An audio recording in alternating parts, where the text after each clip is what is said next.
So now that we have most of the features kind of complete with our mystery box, I want to go ahead and start working on the actual, I guess you could say, buy messages and stuff like that for it.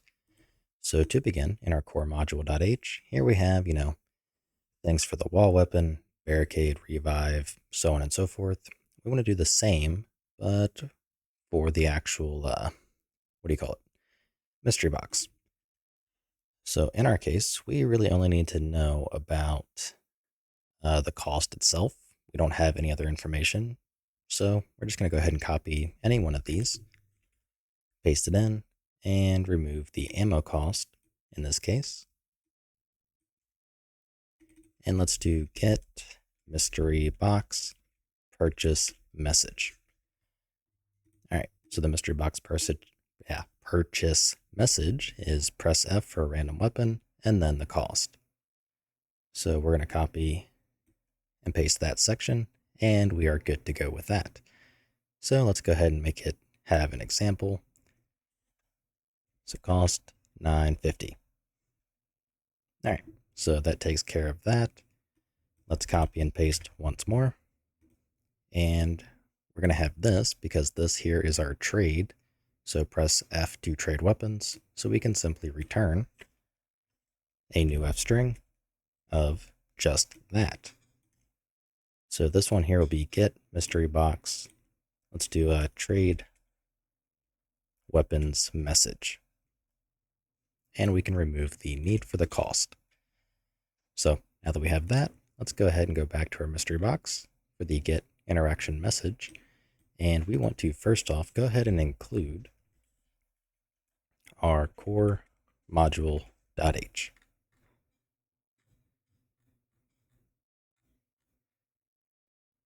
Where's the function at? Okay, I didn't realize it was down that far for some reason. So in our case, we want to go ahead and call the get mystery box purchase message.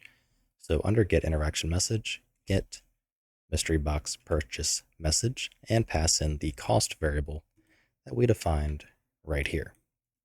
So that takes care of that. And let's just, at least for now, go ahead and make sure that this does work. So I'm going to go ahead, recompile and relaunch, and then we'll start working on the grab message, and all that stuff.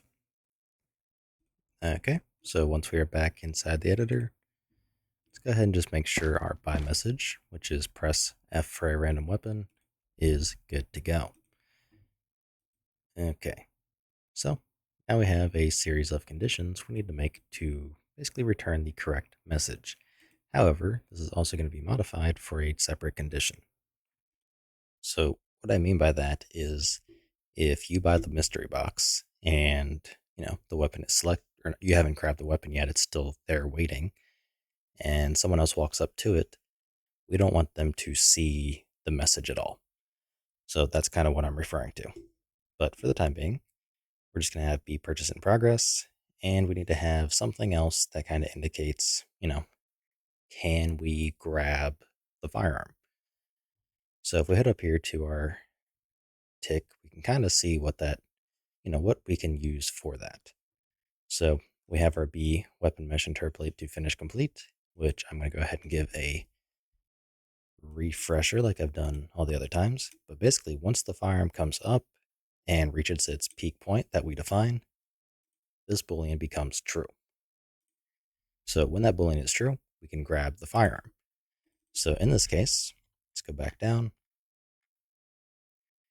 If our purchase is, say, not in progress, or sorry, is in progress, sorry, we want to have something else kind of dictating a message. So in our case, we can do get mystery box trade weapons message. That's what we want to return, but we only want to return it if that boolean was true. Otherwise, we basically want to do nothing. And we could nest a ternary, but that's starting to get a little bit ugly. So in our case, if the purchase is in progress, we want to check and see if the, what do you call it? I guess I could have another else. Let me think about it. I'm just going to start writing and see what I come up with. So if the purchase is in progress, or sorry, not in progress, meaning someone can buy it, we want to return the get mystery box purchase message. If a purchase is in progress, we want to wait until that thingy is finished. So if, what do you call it? B weapon mesh interp to finish complete is true, we return get mystery box trade weapons message. And if all else fails, we return a empty string. So let's go ahead and give this a quick try, and I'll kind of step you through at least like through that overall. And this is going to make it easier as well for us to handle the additional changes to the messages. So let's go ahead and play. We have the message, we buy it. Now we have none until this comes to the top, in which case we can trade weapons. And then it is still there. So we need to basically have a separate condition that will not display it. So we actually have that already. So if we look here, we have a replicated variable, which is the interaction finished. So if the weapon mesh has finished interpolating and the interaction has not finished, then we want to display the trade weapons message. And that should remove that problem. So let's give this a try. No message, which is good. We are prompted, and when I press F, the message goes away until the box is fully closed and reset in order to buy it again.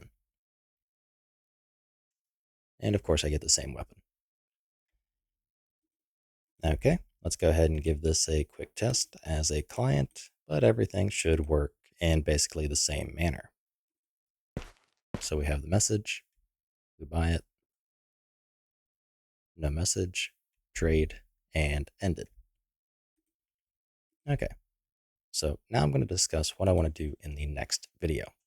So currently, we have client 1 and client 2. So if client 2 buys the mystery box, you can see the prompt goes away on both clients. However, both clients get the option to trade, and the second client can pick up the weapon. So let me buy it one more time because naturally it gives me the 1911, which I don't want. So you can see the second client can pick up the client 1 can pick up client 2's mystery box purchase. So that's what we're going to focus on. And that's going to require a change here to basically, instead of displaying this message for client 1, which did not purchase the mystery box, we want to display nothing. And that should be a relatively simple check, well, in theory. So anyhow, that is going to be all for this video, and I will see you in the next one. If you like what I'm doing and you want to help support me, you can find a link to my Patreon in the description below, where you can also get early access to this entire series.